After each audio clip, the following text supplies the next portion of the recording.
Welcome students, आप सभी लोगों का आज फिर से स्वागत है।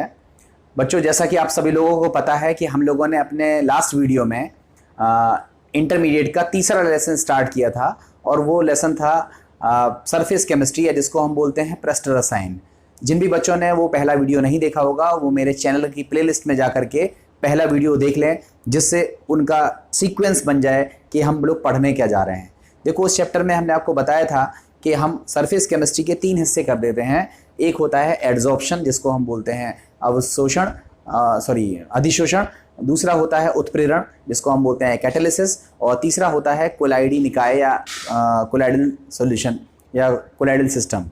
तो हम इन 3 पार्ट में सबसे पहला जो पार्ट स्टडी कर रहे हैं उस पार्ट का नाम है कैटलिस्ट, या जिसको हम कैटालिसिस के नाम से हमने स्टार्ट किया था, उत्प्रेरण।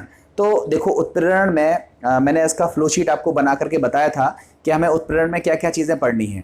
तो हम बिना टाइम वेस्ट किए हुए उन चीज़ों को अब सीक्वेंस से पढ़ना स्टार्ट करते हैं। हमारा पहला क्वेश्चन, 2 मिलते जुलते शब्द हैं। एक का नाम है उत्प्रेरक, जिसको हम इंग्लिश में बोलते हैं कैटलिस्ट, और दूसरा नाम है उत्प्रेरण, जिसको हम बोलते हैं कैटालिसिस।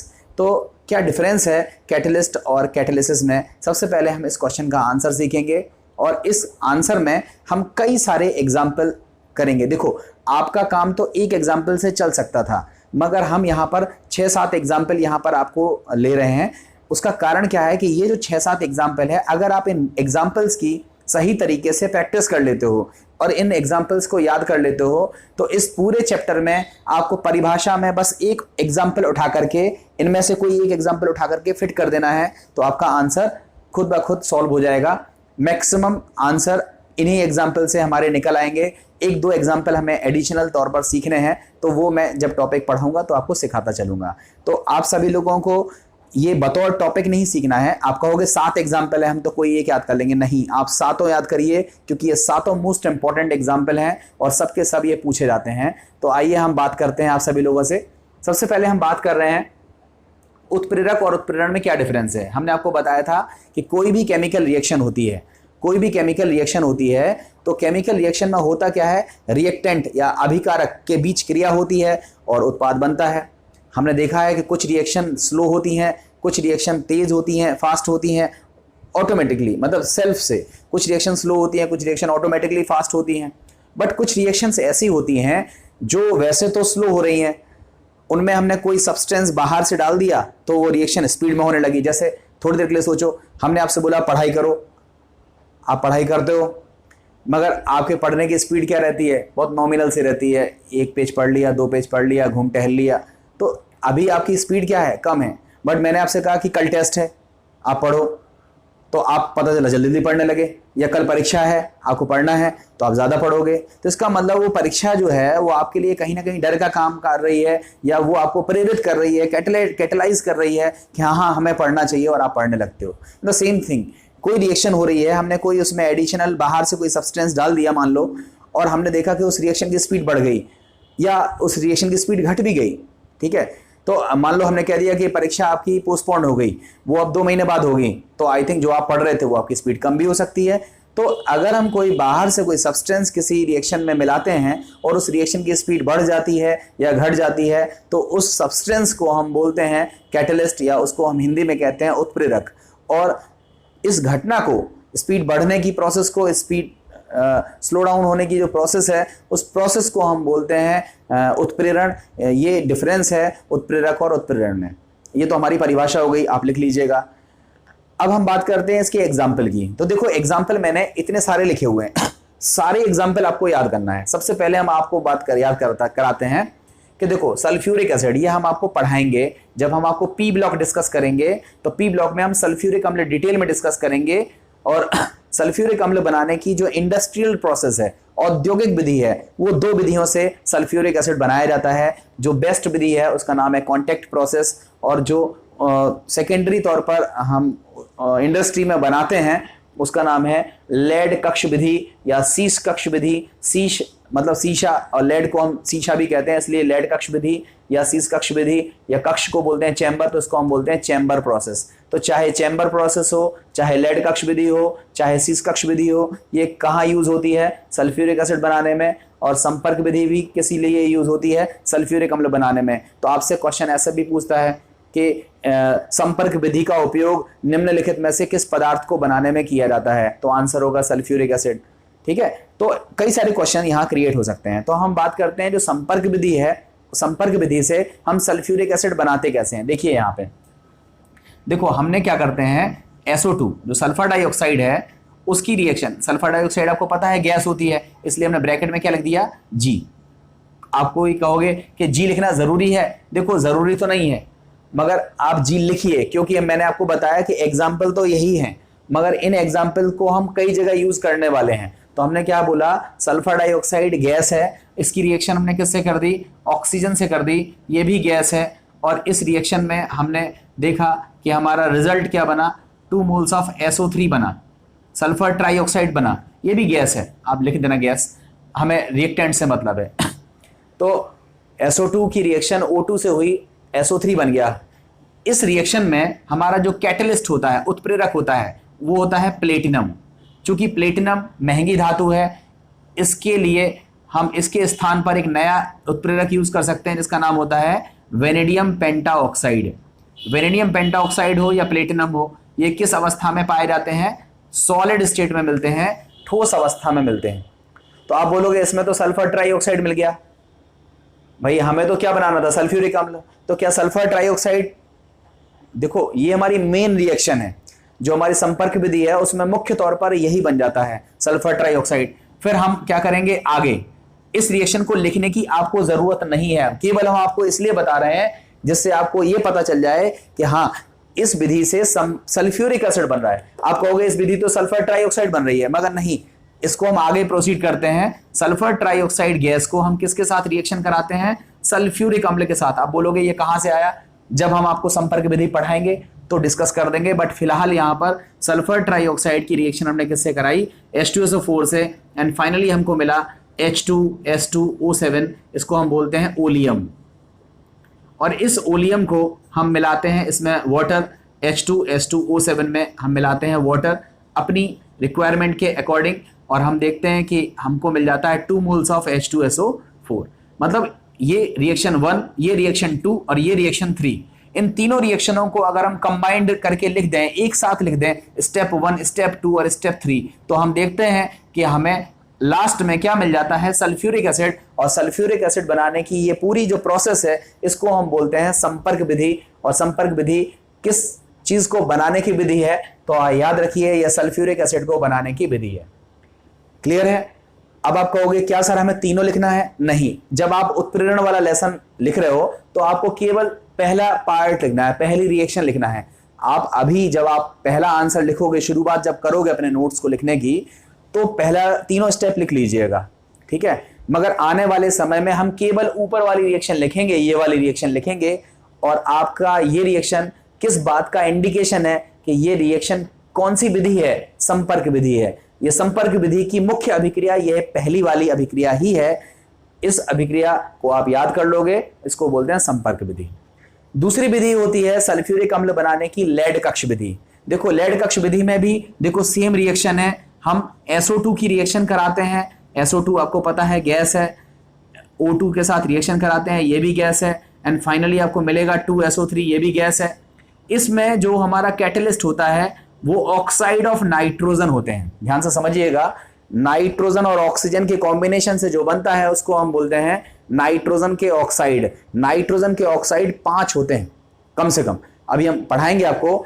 ये NO है, इसको बोलते हैं नाइट्रिक ऑक्साइड। नाइट्रिक ऑक्साइड याद कर लीजिएगा, नाम आप लोगों ने पढ़ने चाहिए 10th लेवल में, मगर नहीं पढ़ा होगा तो याद कर लीजिए।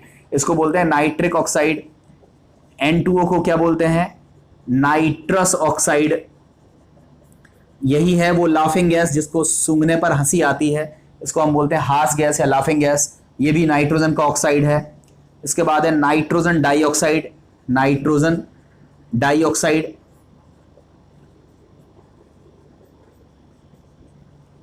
इसके बाद है N2O3 और N2O5, इसको नाम आप लिख लीजिएगा, बोल दे रहे हैं नाइट्रोजन ट्राइऑक्साइड, या कुछ लोग बोलते हैं die nitrogen trioxide. Die nitrogen trioxide इसका नाम हो जाएगा, 2 नाइट्रोजन है ना, तो डाइनाइट्रोजन पेंटाऑक्साइड ये इसका नाम हो जाएगा। ये सभी नाइट्रोजन के ऑक्साइड हैं।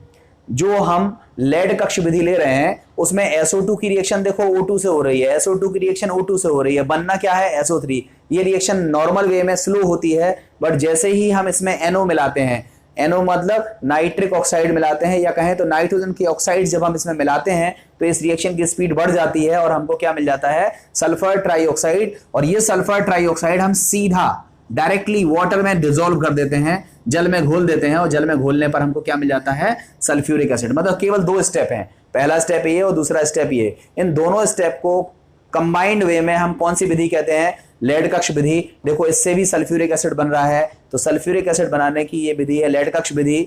इसकी जो मुख्य रिएक्शन है, अभी तो आप दोनों लिखोगे बट आने वाले टॉपिक में हम केवल एक रिएक्शन लिखेंगे, और उस रिएक्शन में जैसे ही आप एरो के ऊपर NO देखोगे आप तुरंत पहचान लोगे कि ये जो रिएक्शन है वो कौन सी रिएक्शन है, सल्फ्यूरिक एसिड बनाने की कौन सी विधि है, सीस कक्ष विधि है, लेड कक्ष विधि है, या जो हम कहते हैं चैम्बर प्रोसेस है। और चैम्बर प्रोसेस में हमारा SO3 बनता है, फिर वो जल के साथ रिएक्शन करके क्या बना लेता है H2SO4। तो इस तरह से इन दोनों रिएक्शनों को हमने देखा।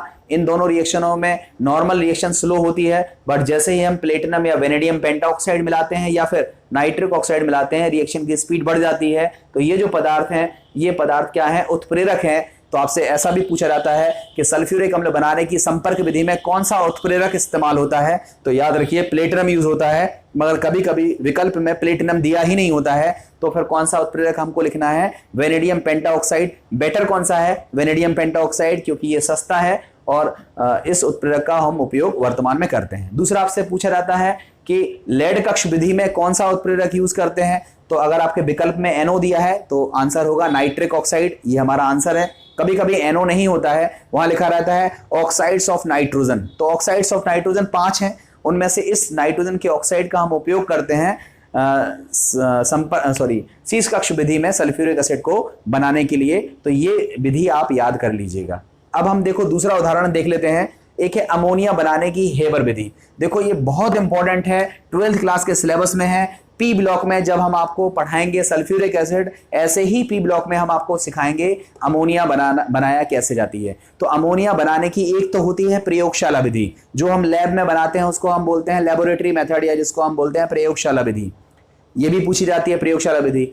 मगर अमोनिया बनाने की जो बड़े लेवल पर प्रोसेस होती है, अमोनिया को बड़े लेवल पर लार्ज स्केल में कैसे बनाया जाता है, उसको हम बोलते हैं औद्योगिक विधि। और अमोनिया बनाने की जो औद्योगिक विधि है उसका नाम है हेबर विधि।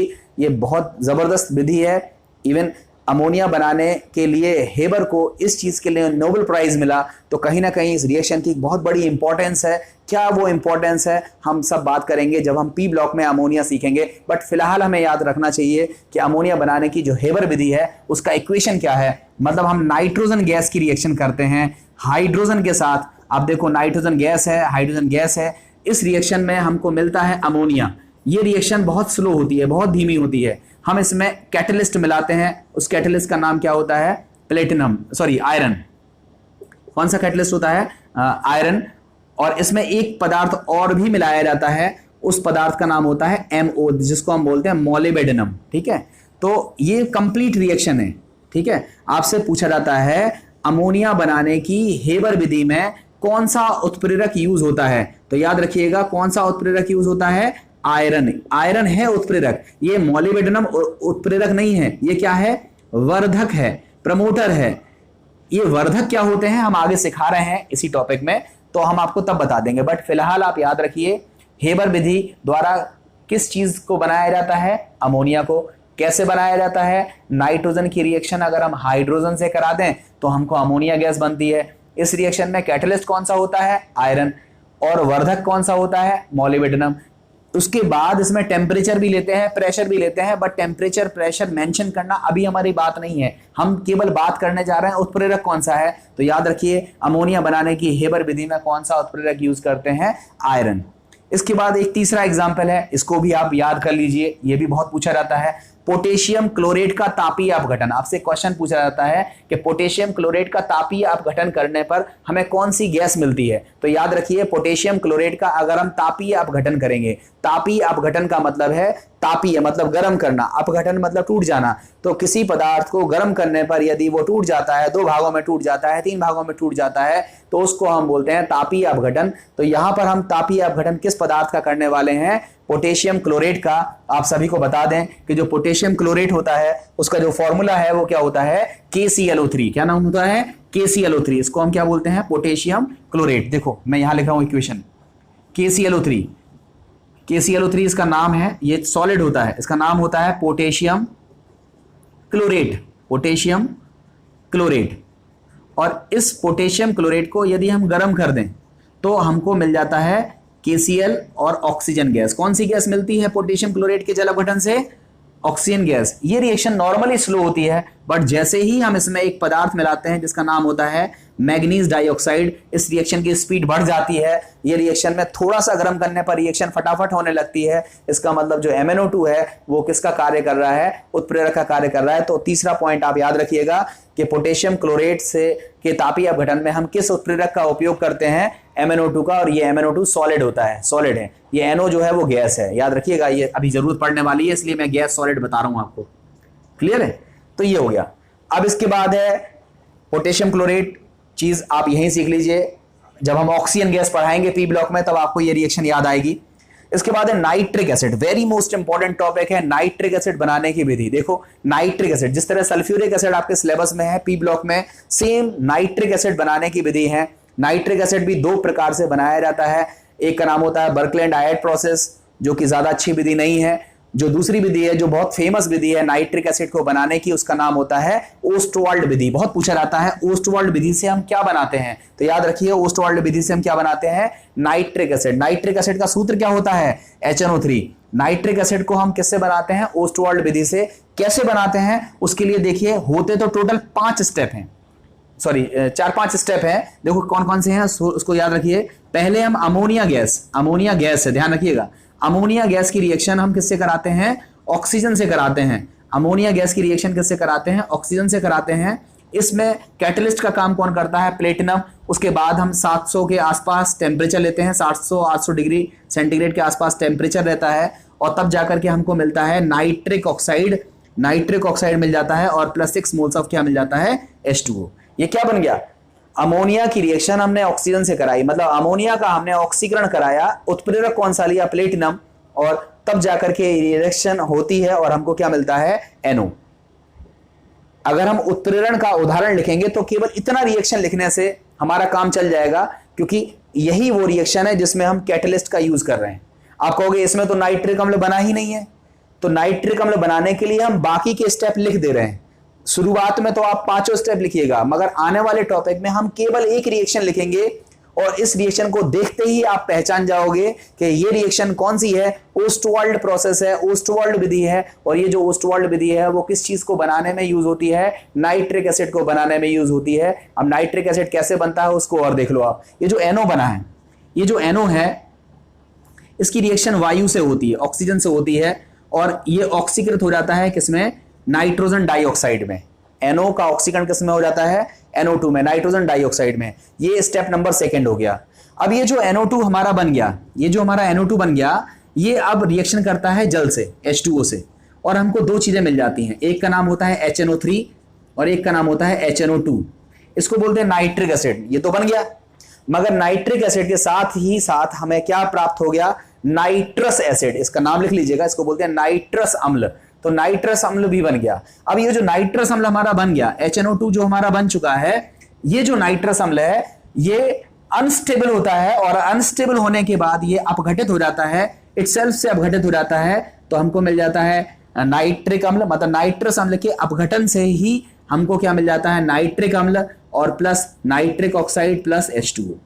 और ये नाइट्रिक ऑक्साइड फिर से यूज हो जाएगी आगे, इसका ऑक्सीकरण हो जाएगा और फिर आगे प्रोसेस होती रहती है। एंड फाइनली आप देखते हो लास्ट तक आपको क्या मिल जाता है? नाइट्रिक एसिड मिल जाता है। तो 1 2 3 4 ये चारों स्टेप को एक साथ मिला करके बोलेंगे तो हम कहेंगे कि इस विधि से नाइट्रिक अम्ल बन रहा है, और इस विधि को हम बोलते हैं नाइट्रिक अम्ल बनाने की ओस्टवाल्ड विधि। और इसमें कैटलिस्ट कौन सा यूज होता है? प्लेटिनम की जाली यूज होती है, प्लेटिनम कैटलिस्ट यूज होता है। बिना प्लेटिनम के ये रिएक्शन स्पॉन्टेनियस नहीं है या धीमी गति से हो रही है। इस रिएक्शन की स्पीड को बढ़ाने के लिए हम टेम्परेचर, सॉरी यहाँ 700 से 800 नहीं है, यहाँ टेम्परेचर लगभग 400 से 500 के आसपास रहता है। 400 से 500 टेम्परेचर रहता है और उत्प्रेरक कौन सा रहता है? प्लेटिनम। तो ये रिएक्शन स्पॉन्टेनियस हो जाती है, आसानी से होने लगती है और हमको नाइट्रिक ऑक्साइड मिलता है, जिसको हम ऑक्सीडाइज करके नाइट्रोजन डाइऑक्साइड बनाते हैं।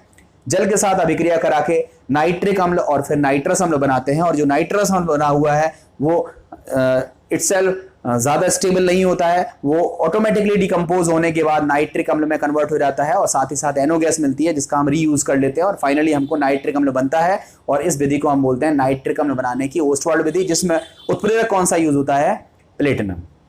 अब यहां पर देखिए नेक्स्ट है क्लोरोफॉर्म का ऑक्सीकरण। देखो बहुत इंपॉर्टेंट है क्लोरोफॉर्म का ऑक्सीकरण, आपको बहुत अच्छे से पढ़ाया गया है। देखो मैं आपको हेलो एल्केन और हेलो एरीन पढ़ा चुका हूं। हेलो एल्केन और हेलो एरीन के अंतर्गत हमने आपको क्लोरोफॉर्म डिटेल में डिस्कस किया हुआ है। Very very most important topic है यूपी बोर्ड के लिए। किसी भी बोर्ड में जिसमें डिस्क्रिप्टिव टाइप क्वेश्चन आते हैं उसमें क्लोरोफॉर्म बहुत पूछा जाता है। आपसे पूछा जाता है क्लोरोफॉर्म का संरक्षण कैसे करते हैं। आपको सिखाया गया था कि क्लोरोफॉर्म को अगर हम खुला छोड़ दें तो क्लोरोफॉर्म सूर्य के प्रकाश की उपस्थिति में वायु के साथ क्रिया कर लेता है और एक जहरीली सी गैस बनाता है, उसका नाम होता है फॉस्जीन गैस। देखो याद आ रही होगी रिएक्शन आपको। क्लोरोफॉर्म मतलब 2 मोल्स ऑफ क्लोरोफॉर्म जो रहता है CH-Cl3, इसकी रिएक्शन हम किससे करा देते हैं? ऑक्सीजन से करा देते हैं। और किसकी उपस्थिति में कराते हैं? सूर्य के प्रकाश की उपस्थिति में कराते हैं। तो हमको रिजल्ट के तौर पर क्या मिलता है? COCl2 मिलता है और साथ में क्या मिलता है? 2 मोल्स ऑफ HCl मिलता है। ठीक है, 2 मोल्स ऑफ HCl मिलता है। तो इस तरह से हमारी ये रिएक्शन होती है कि क्लोरोफॉर्म को सूर्य के प्रकाश की उपस्थिति में वायु द्वारा यदि ऑक्सीकरण हो जाए उसका, तो हमको मिलती है COCl2, जिसको हम क्या बोलते हैं? Phosgene gas. ध्यान रखिएगा, इसको बोलते हैं फॉस्जीन गैस। ये जहरीली गैस है और जहरीली गैस बन जाने की वजह से क्लोरोफॉर्म का अब उपयोग करना कठिन हो जाता है। क्लोरोफॉर्म का उपयोग बेहोश करने में किया जाता है, निश्चेतक के रूप में किया जाता है। और यदि ये फॉस्जीन गैस बन गई तो फिर बेहोश किसी व्यक्ति को कर रहे थे, पता चला उसको होश ही नहीं आ रहा है जहर के वजह से। इसलिए हम चाहते हैं कि ये फॉस्जीन गैस ना बने, तो हम इसमें इस रिएक्शन की जो स्पीड है वो स्लो करना चाहते हैं। अभी तक तो हम स्पीड को बढ़ा रहे थे, हम यहाँ पर स्पीड को स्लो करना चाहते हैं। और यहाँ पर अगर हम स्पीड स्लो करते हैं तो हमें एक पदार्थ इसमें डालना पड़ता है जिसका नाम होता है C2H5OH, जिसको हम बोलते हैं एथिल अल्कोहल। एथिल अल्कोहल एक उत्प्रेरक ही है, बट ये रिएक्शन की स्पीड को बढ़ा नहीं रहा है बल्कि ये रिएक्शन की स्पीड को घटा रहा है। तो इस तरह से ये भी हमारा एक उत्प्रेरक है जो क्लोरोफॉर्म के ऑक्सीकरण को स्पीड को कम कर दे रहा है, फॉस्जीन गैस के बनने की दर को कम कर दे रहा है। तो ये भी हमारा एक एग्जाम्पल है जो हम यहाँ पर यूज कर सकते हैं। और लास्ट एग्जाम्पल है एथिल एसीटेट का जल अपघटन। देखो एथिल एसीटेट, कई लोगों को सूत्र नहीं पता होगा, जिनको पता है ठीक है, नहीं पता है तो मैं सिखा देता हूं। देखो ये CH3COOH, इसको हम बोलते हैं एसिटिक अम्ल, इसका नाम होता है एसिटिक अम्ल। अब इसमें से अगर H हट गया तो इसको बोलते हैं एसीटेट। इस आयन को क्या बोलते हैं? Acetate ion. अगर हमने यहां पर Na लगा दिया तो इसको क्या बोलेंगे? Sodium acetate. अगर हमने K लगा दिया तो इसको क्या बोलेंगे? Potassium acetate. अगर हमने यहां पर Ca लगा दिया तो कैल्शियम की संयोजकता तो 2 होती है, इसलिए होल ट्वाइस आ जाएगा, इसको हम क्या बोलते हैं? Calcium acetate. खैर हमने यहाँ पर ना तो सोडियम लगाया, ना तो पोटेशियम लगाया, ना ही कैल्शियम लगाया, हमने तो यहाँ पर C2H5 लगा दिया। और C2H5 को क्या बोलते हैं? एथिल। और ये चीज क्या है? एसीटेट। तो इस कंपाउंड को हम क्या बोलते हैं? Ethyl acetate. तो हमने क्या काम किया? एथिल एसीटेट लिया, CH3COO, C2H5 लिया, एथिल एसीटेट लिया और उस एथिल एसीटेट का हमने जल अपघटन कराया। जल अपघटन का मतलब है जल के साथ रिएक्शन कराई और जल के साथ रिएक्शन कराने से वो 2 भागों में टूट गया। ये वाला भाग यहां से टूटा, सॉरी यहां से तोड़ेंगे तो ये हमको क्या मिलेगा? एक तो मिलेगा CH3COOH, इसका नाम क्या होता है? एसिटिक अम्ल। और दूसरा पदार्थ क्या होगा? C2H5OH, जिसका नाम होता है एथिल अल्कोहल। तो एथिल एसीटेट के जल अपघटन कराने से एसिटिक अम्ल और एथिल अल्कोहल बन रहा है। ये रिएक्शन नॉर्मली स्लो होती है, फिर अपने आप ये तेज हो जाती है। अगर आप अपने आप तेज करना नहीं चाहते हो तो आप यहां पर एक कैटलिस्ट ले सकते हो जिसका नाम होता है एसिड। तो हम बोलते हैं एथिल एसीटेट का जल अपघटन जब अम्ल की उपस्थिति में कराते हैं, एसिड की प्रेजेंस में कराते हैं, तो ये रिएक्शन का स्पीड बढ़ जाता है और हमको एसिटिक एसिड और एथिल अल्कोहल प्राप्त होता है। तो इस रिएक्शन में हमारा कैटलिस्ट का काम कौन कर रहा है? हाइड्रोजन आयन कर रहे हैं। अम्ल कर रहा है, और ये अम्ल अगर यूज ना होता तो भी ये रिएक्शन शुरुआत में स्लो होती है और बाद में फास्ट हो जाती है। क्यों? क्योंकि इस रिएक्शन में भी तो एक एसिड बन रहा है, और इस रिएक्शन में बनने वाला एसिड भी उत्प्रेरक का कार्य कर सकता है। देखो, अगर आपने पिछला वीडियो पढ़ा होगा तो हमने आपको बताया था स्व उत्प्रेरण, ऑटो कैटालिसिस क्या होती है, जिसमें कोई बाहर से हम कैटालिस्ट नहीं डालते हैं, रिएक्शन के अंदर ही कोई एक ऐसा पदार्थ होता है जो खुद उत्प्रेरक का कार्य करता है। तो ये वहां पर हम इस्तेमाल करने जा रहे हैं जब हम स्व उत्प्रेरण पढ़ाएंगे।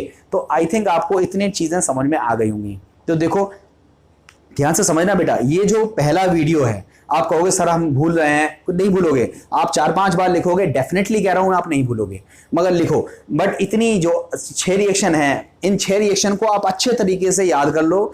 आज याद कर लो, रफ कॉपी पे लिख लो, और शाम के टाइम सोचना कि हमने वो 6 रिएक्शन कौन सी पढ़ी थी, तो आप तुरंत याद करोगे। हमने पहली रिएक्शन पढ़ी थी सल्फ्यूरिक एसिड बनाने की विधि। सल्फ्यूरिक एसिड बनाने की कौन सी विधि पढ़ी थी, तो आप बोलोगे हमने तो एक विधि पढ़ी थी संपर्क विधि, जिसमें हम कैटलिस्ट कौन सा यूज करते थे, प्लेटिनम। चलो देखते हैं उसका समीकरण कैसे लिखा था। तो समीकरण आप फटाफट लिखोगे, 2SO2 + O2 बराबर 2SO3, और फिर SO3 की रिएक्शन H2SO4 से कराओगे तो आपको मिलेगा oleum, that is called H2S2O7, और फिर H2S2O7 की रिएक्शन हम जब जल के साथ कराते हैं तो हमको मिलता है 2 मोल्स ऑफ H2SO4।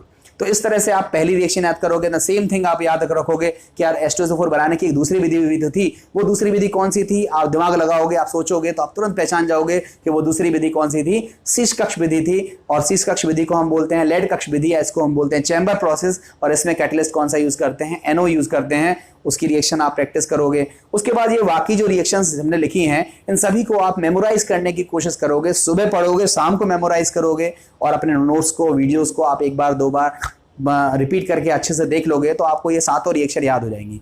ये गारंटी है कि अब आपको ये रिएक्शन अगर याद हो गई तो कैटलिस्ट का पूरा चैप्टर लगभग आपके हाथ में आ गया। मतलब जो आने वाले जो 4 वीडियोस आपको मिलने वाले हैं, वो चारों वीडियोस आपके ऑन द फिंगर टिप रहेंगे। आपको फटाफट चीजें याद हो जाएंगी, इसलिए इतनी चीज को आप कम से कम याद कर लीजिए। ठीक है, तो उम्मीद है आपको ये चीज समझ में आ गई होगी। ज्यादा वीडियो को मैं लंबा नहीं करता हूं। इतने वीडियो के बाद मैं आपको नेक्स्ट वीडियो में सिखाऊंगा कि उत्प्रेरण के प्रकार कौन से होते हैं, और उत्प्रेरण के प्रकार में हम लोग किस तरीके से उदाहरणों को इन्हीं में से कैसे सेट करेंगे। तो अब बाकी की चीजें हम आपको नेक्स्ट वीडियो में डिस्कस करेंगे। उम्मीद है आपको ये वीडियो पसंद आया होगा। कमेंट जरूर किया करें, और अपने दोस्तों तक जरूर इसको पहुंचाएं, लाइक जरूर करें अगर पसंद आया है तो। और अच्छे से पढ़ाई करें, क्रम बिल्कुल मत तोड़ें, रेगुलरिटी बिल्कुल मत तोड़ें। इंटरेस्टिंग टॉपिक है, आपको सारी चीजें गारंटी के साथ कह रहा हूं कि आपको समझ में आपको याद तक हो जाएंगी अगर आप कंटिन्यूटी ब्रेक नहीं करते हो। उम्मीद है पसंद आया होगा। Thank you very much.